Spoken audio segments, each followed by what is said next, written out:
ทักทายสบายดีทุกคนพบพอกับแม่ค่อมคือเก่าไพ่มานี่ทุกคนจือบอ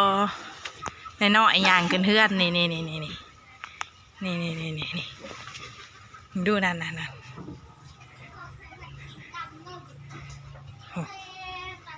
ซองเอ้าไปนะแม่ผู้เขาไปหาเถาอยู่ไหนผู้ใส่เถาหน่อยซะเถาอยู่ไซ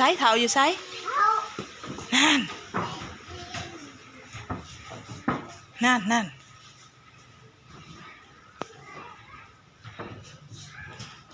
วินาทีแรกที่เห็นเถาได้เถาไปหาเถาแล้วหนมมือสบายดีเถาไหมหาเถาไว้ลูกไว้ช่วงใส่โลดสบายดีเถาไม่ใช่เบิ่งค่ะบ่ได้เห็นกัน2-3 ปีพุ่นน่ะอย่างงอกขึ้นเพื่อนหันนี้ใช้มาหายเถาถามนะแม่หำมาหายเถาถามนะแม่เถาสมานมายามแม่เถาพุ่นน่ะเอาอยากพอน้ำน้องอีกนั่นแหละยังวะเวลาคนน้อยฮะนี่ใช่พอน่ะเฮ้พอบ่ได้มาว่านะแม่เช้าถามน่ะอยากผลิตน้ำนองไม่ใช่อ่านพอมึงอ่ะให้เฒ่าถามแน่บ่ได้เห็นหลายปีแล้วสบายดีดูนี่สบายดีนะเช้าดูนี่นบงามๆดูนี่โอ้ยนบงามวลีบักหำนะเฒ่าสมานลูกสาวนางวันนี้พี่น้องเอ้ยสาวนางเพิ่นมาอันยามแม่สงกรานต์หากันมาฮอดเฮือนหากันย่างขึ้นเฮือนนี่น่ะนี่หากันย่างขึ้นเฮือนนี่น่ะเพิ่นน่ะ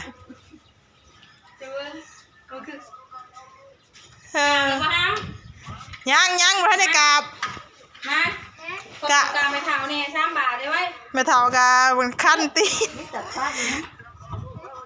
กาบไม่เท่าด้วยลูกพี่ไว้ลูกป้าก่อนถึงลิ้นมากาบตีนไม่เท่าก็3 บาทลูกกินมากาบตีนไม่เท่านกงามกลมลงนางตะมอบนางงามๆหมดแหละขั้นตะมานี่นางตะมอบลูกตะมอบพี่ได้ลูกนางตะมอบตะมอบตกด้วยตกให้เบิ่งไปนางน้ำไอ้มานผู้นางน้ำไอ้มานผู้กาบตีนไม่เท่ากาบตีนไม่เท่าลูกกราบลงลูกงามทีนึงกราบอีก3 เถื่อผมให้ถูก3 เถื่อถูกกลมลงเอามือแป้งใส่ตีนไม่เท่ามือแป้งสตีมในเท้าคือกลมลงหนุก3 บาทกลมลงแบบเป็นหนุกพอเจ้าหันนี้ลูกแบบนบพ่อเห็นได้นบพ่อก็วันใหญ่จะแจ้งเดียวเห็นจะถูกกราบเท้าเห็นได้กับไม่เท่าเรื่องนี้ก็ห้ามก่อนไม่เท่าเนี่ยกอดเท้าเนี่ยเห็นได้ก่อนไม่เท่าก็ห้ามอยากลินภาษาเล็กน้อยแหละห้ากันได้จักปีกับตัวหาปีหัน4 ปีหนึ่งมันก็ได้4 ปี4 ปีกับ13 มื้อใหญ่เถากันนั่งคล้องมือแล้วนะวันนี้เนาะไปแล้วเป็นโดดค่อยแล้วเขาก็ขำแล้วนะจังว่าเป็นโดดโอ้ยิ้มเปื่อยๆมงคลกัน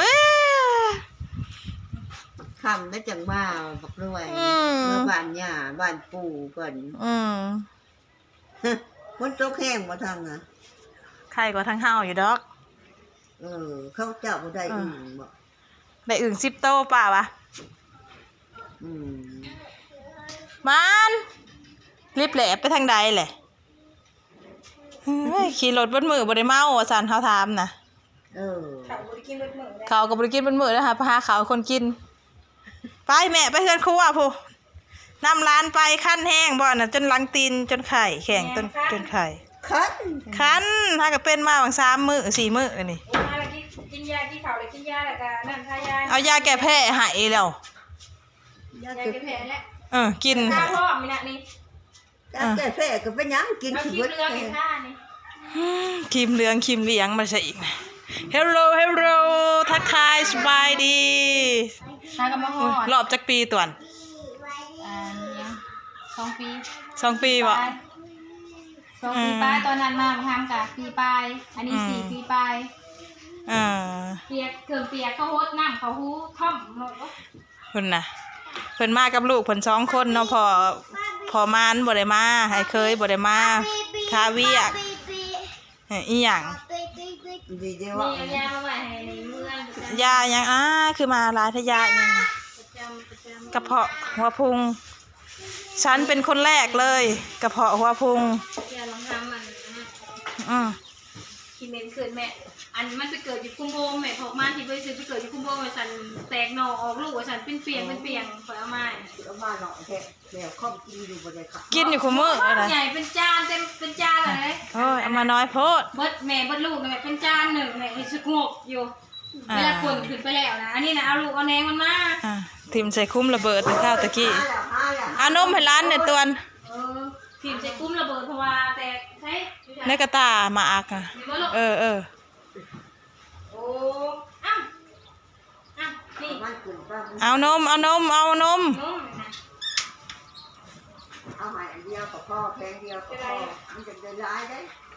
พูดอยากได้คำว่า2 มือ เอาลงมานี่ได้บอก เอาออกนมแล้วมากลับมากินใหม่วางเป็นไข่นี่กินเป็นไข่แล้วบ่กินข้าวแล้วนมให้กินรสติดเลยบาดนี้ นุ่มสดไม่ได้ไหน โอ้แบกไปแหละ2 คือเนี่ยคอยลืมน้ำผึ้ง อ้าว น้ำผึ้งบ จ ริ ว ลาน ได้ขานี่แหละแต่มันเป็นน้ำผึ้งสด ฮะ ในกระตุกหน่อยน้ำดื่มตุกธรรมดานะหน่อย เขาบอกเอาหัวแบบใหญ่โผล่ โอ้โหนะคอยบ่ได้เอาอีกบอกอยู่ในจานคอยนะคอยก็เลยเอาแนงเอาเลี้ยงมันมาในบ่อนอนก็เลยบ่อนของคล้องคอยนะ ในรอบ2 ปีปลายซอนางบ่ได้มายำแม่ วิทย์เอาลูกมันมา เอาลูกมาได้แต่ลูกไปเปลี่ยนนี่นะแม่ง้าวพักนี่ยังว่า น้ำแล้ว กินเหม็นขืน ดินไป เอาเหงาหนึ่งเพราะว่าโฟมันจุดแล้วแหละเอาไปปลาไว้มันแต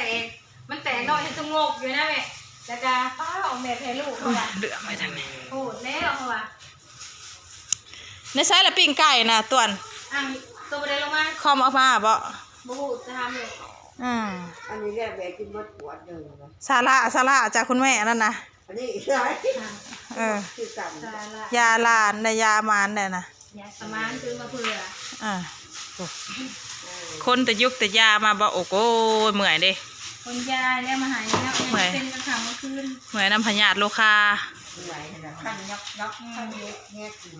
ทำไมาให้กินนี่แล้ว หมอน่ะก็ลงไปหลิดน้ำหนองเลยได้หมอน่ะก็ บุญมองดีอัน อ้อยตรง อันนี้ยามันแบบไข่ยังกลางคืนน่ะข้านไปซื้อยุซื้อยา บ้านเฮามันบ้านนอกเผื่อสิไปหาแพทย์หาหมองมคำงมมืด อันนี้ แกแพ้บ่น่ะออกมาใหม่บ่ตอน มีตัวหนึ่งดูนี่ นี่นะนี่ ได้เอาตัวให้แม่กินนะ เบิ้งตัวนี้ตัว นี่นะนี่เนาะนี่ว่า นึกว่าเขาโจกอะไรบ้าง นี่นะ นี่ทุ่งคนนี้เขาโจกอะไรบ้าง แม่ข้องเอาให้คนกินนี่คนไปกินคาราเมล เรียกเขาโจกอะไรบ้าง คาราเมลคือกันนั่นแหละ มันตัวหนึ่งมันต่างได้เขาซื้อต่างหาได้ตัวหนึ่ง โอ้ยมันบ่แจ้งทางนี้แม่เอ้ยกล่องก็ไม่แจ้งเอาซะเลย ย่ามาเล่นย่าเขาต้องโจกออกแล้วนี่นะต้องโจก ยาวิเศษมาหายายมื้อนี้ทั้งลูกทั้งหลานสิบ่เหงาแล้วบัดนี้นะตะก้าวนั่นนอนเบิดมื้อเบิดเว้นหาน นอนลงไปบอกอยากอาบ มาไม่จะมา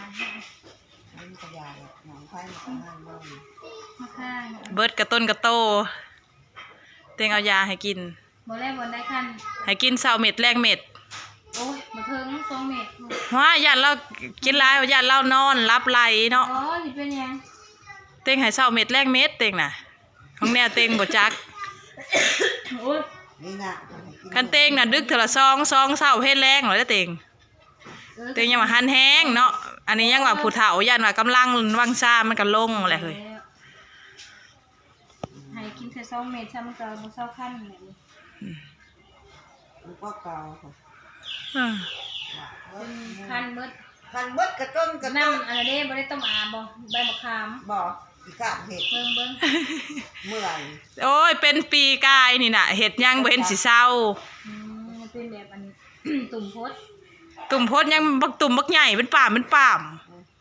เต้งก็เป็นคือการทำบริแห้งเท่าล้าวน่ะเบิดถูอันหูคุมคน กิน2 เม็ดเอา เขาแล้วคำ กิน2 เม็ด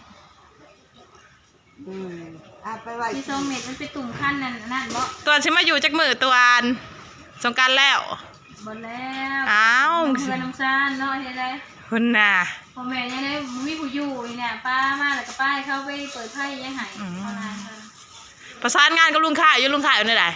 บริประสานประซีนเลยนะ อะไรลุงข่ายกับสมอยเลยได้ แรกๆหอยามาบริประสานประซีนเลยทางไพ่มาส้มมากเลยส้ม อ้าวยันว่าโทษนัดกันเนาะมือนัดมือนี่ยันว่าบ่อยากถาเฮิงไงเนาะมึงเอาสิมาหรือสิกลับก่อน หวานมันเกิดอีตามหนาวิอยากขึ้นมาแล้วทำไมมันก็บ่ได้ว่าสิพร้อมเพียงนะตอนนั้นน้องแม่เนาะมันก็บ่ได้ว่าสิแบบว่าพร้อมกันเฮียงมันก็ค่าและเราอาหารกันได้ปีหนึ่งมีเธอหนึ่งก็มา หยุดสนางนั่นตุ้ยก็เก่าบ่ลืมได้พี่น้องเบิ่งดูค่ะ ตุ้ยน้ำหนักขึ้น เท่าได้เลยเดี๋ยวนี้ 61 โล เจนเต้งน่ะ75